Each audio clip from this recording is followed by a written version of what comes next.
Hi, I'm Bill O'Reilly. Thanks for watching us tonight. The mystery of the missing jet story closer to being solved. That is the subject of this evening's Talking Points memo.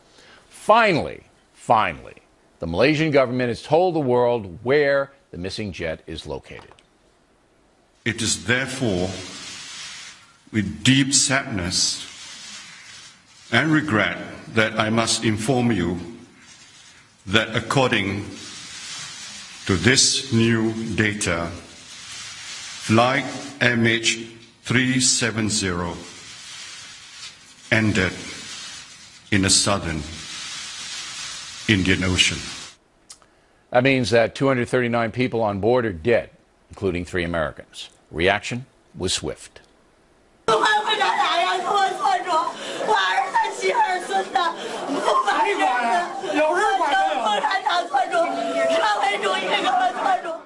Our condolences to the families who lost loved ones aboard that airliner.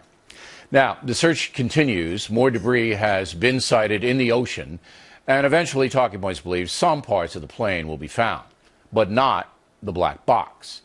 So the reason why the plane crashed is likely to remain shrouded unless the FBI can pinpoint a motive. They're working on that right now in Quantico, Virginia. And on the journalistic front, the coverage remains scandalous. 1 week ago, I told you exactly what happened to that plane. Based upon all the information we have now, I can say that I believe the jet is at the bottom of the Indian Ocean. Now, I'm not a genius. It was obvious from the facts that the pilot or pilots took the plane off course intentionally, and it eventually crashed. Let me repeat. That was obvious from radar and satellite information. But the media misled you. It exploited the airliner story to manipulate viewership. It allowed charlatans to put forth preposterous theories, and that denigrated the entire journalism industry. That is the truth. Even as late as yesterday, the corruption continued. We heard Bill O'Reilly this week saying that over-coverage of a story like this corrupts the news business. Yeah, it's nonsense. It is simply incredible that the Washington Post would pay a man as foolish as that, the guy who said it's nonsense, to do anything for them. It is long past time for we the people to wise up. On some very important matters, we're simply not being told the truth by the national press. You know that.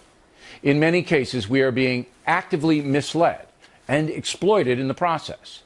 The coverage of the Malaysian jetliner was embarrassing, irresponsible, and dishonest. Anyone who will not admit that is dishonest as well. You simply cannot, as a legitimate journalist, traffic in fiction when more than 200 people's lives are in peril. Think about it. What if your husband, wife, son, or daughter were on that plane and people on national television were telling you it landed someplace? I mean, that's just cruel. Finally, you guys watch this broadcast to get the truth. I gave you the truth last week, 7 full days before the announcement today. For doing that, I got hammered by some dishonest, contemptible media people. You just saw one on that clip. They embarrass themselves, but they don't care. Now, I'm proud we got the story right as usual.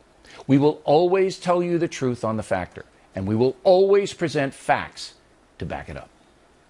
And that's the memo. Now for the top story tonight. Reaction with us in our New York City of the purveyor, BernardGoldberg.com, Mr. Goldberg. All right, I'm going to let you go.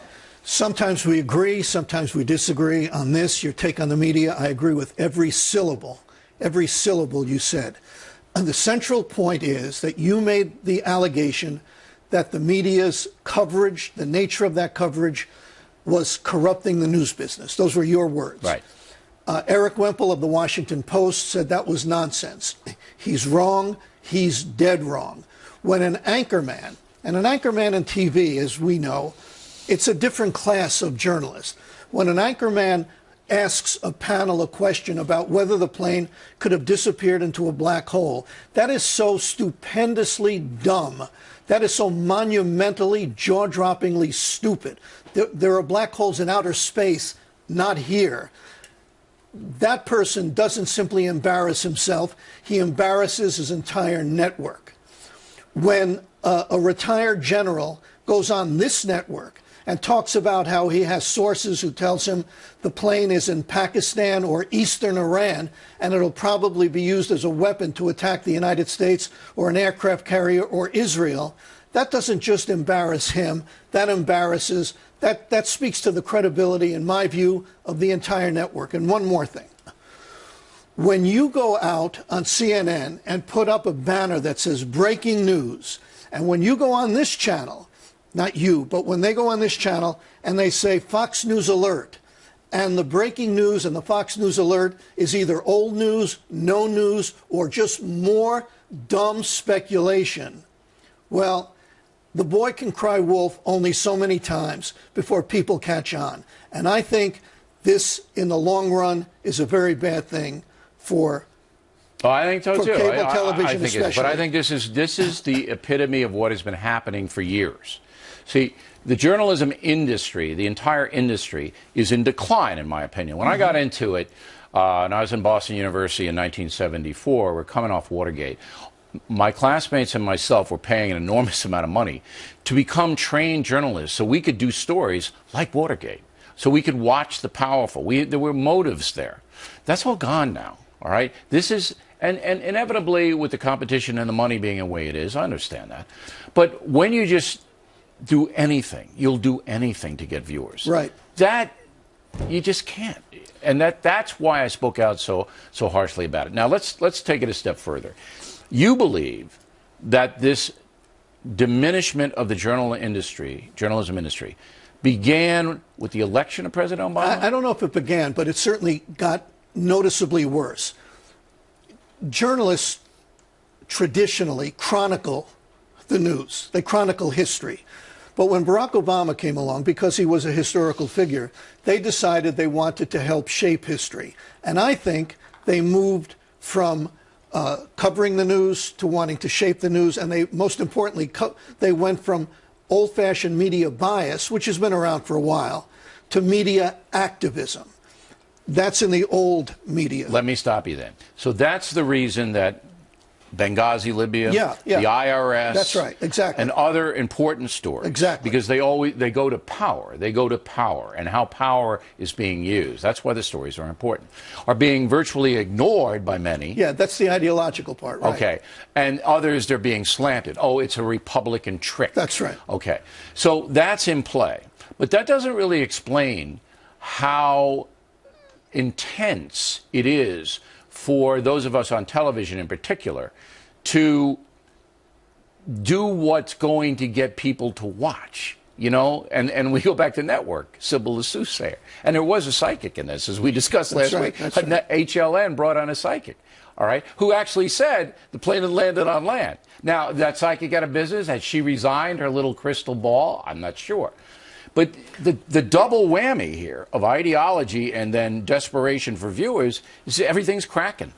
Well, you know, nostalgia ain't what it used to be. Let's get that straight. But when I started at CBS in the early 70s, ratings, I mean, Cronkite had the biggest ratings, so it's easy to say ratings don't matter when... Yeah, you have them. When you have them, yeah. Right.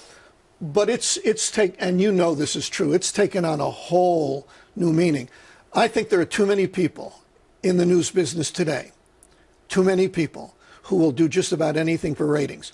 So if you can go out and hire a psychic to talk about a missing plane, or you have an anchorman who should be fired for suggesting that the plane may have gone into a black hole. No, but he didn't suggest it. He asked it as a question. You can't even ask it as a question. I have to point this out, and you'll get the last word. What the technique is now is, ooh, somebody tweeted.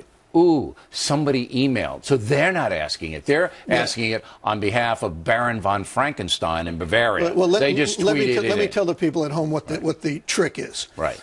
When I want to do something like that on a news program, I say, you know, there are some who say you're an idiot. Right. You know, are you? It's not me, Bill, but some say you're an idiot. But it's usually you. It's me, right? Yeah. That's the trick. Right. Well, now it's I've actually done that, by the way. Of course, we've all done that. All right. Now the trick is, you know, I got this from Twitter. I got this. And somebody on Twitter says, you know, the plane went into a black hole. Right. You think that's possible? No, you don't even ask that. Okay.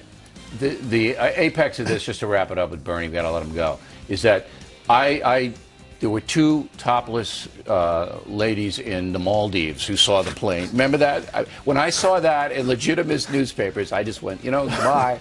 I'm not reading anymore. Bernie Goldberg, everybody. Here are the results of our BillO'Reilly.com